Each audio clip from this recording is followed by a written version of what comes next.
Morning. Drinking my coffee. So yesterday, I saw those axis does coming in, and then that big boar scared them off. So I shot the big boar, so problem should be solved, hopefully. And then if those axis come back, there won't be anybody to scare them off this time. So that's what I'm hoping happens. I'm hoping those axis does come back and I'll get one of them. I went and hunted the other stand yesterday evening, and there was a few reasons for that. One is after you leave a bunch of scent on the ground everywhere, tracking your animal. Not that I walked all over the place or anything, but just giving the area a little bit of a rest helps it to bounce back a lot faster. And another thing is the wind direction.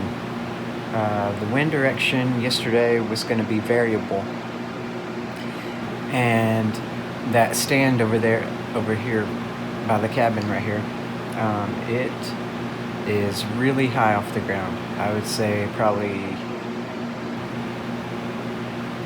25 feet up in the oak tree there, and that is awesome. And throughout the day, as long as the sun is hitting the ground. If the sunlight isn't hitting the ground, then being high actually isn't as helpful. You can get better shots at the vitals without the shoulder blades covering the lungs. From ground level, when you're up in a tree, you're shooting down, and their shoulder blades cover up part of the top of the lungs. So it's a harder shot from up in a tree. And then also around the time, when it's hot outside, you expect them to move when it's cooling off, which that means the sun's almost down, and now the sun isn't hitting the ground, and those updrafts, the thermals that are caused by the ground being warm, it starts to go the opposite direction. Your scent starts to drop down. So being up in a tree and your scent dropping down, if there's a stiff wind, it'll blow right over their back. But if there's not, and yesterday was a variable wind, that means it's going to blow some, it's going to stop some, it's going to blow this way, it's going to blow that way. So it wasn't ideal for being over here by the cabin, on top of the other reasons. But given the spot of rest and the hunting that other spot, taking the pressure off, the only thing that spooked those axis yesterday was that boar, and now he's gone. And so now the wind is supposed to be steadier. The wind is supposed to be even better for this stand today than it was yesterday morning. So things are looking right to get a shot at one of those axes. So we'll see what happens. Oh, man, come on. People, put your cows away. Come on.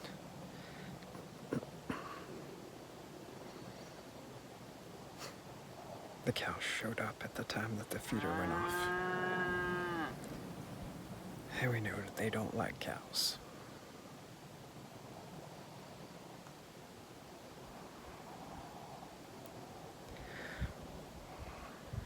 I know. I've already got 2 this weekend, okay? But I found an extra ice chest at the cabin. So I can take home a 3rd. I got room for it. Well, things aren't getting any better. The cows have been here for an hour. I'm sure you can hear them crashing through the brush, kicking rocks around in the creek bottom.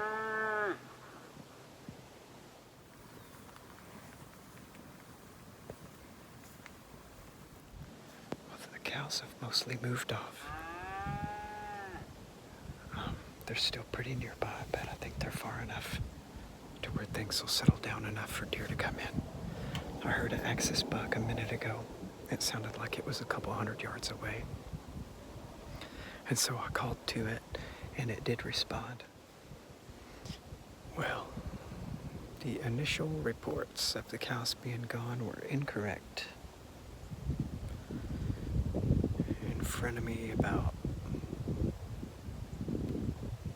70 yards, there's another smaller group. They're a lot quieter group, but they're still cows, and nothing likes them. It's working on 9 o'clock now. So the cows have been here the entire morning. I heard that axis buck again, and he was further away instead of closer when I heard him, so he's going the wrong way. So they must have worked around this group of cows this morning, not hit this feeder.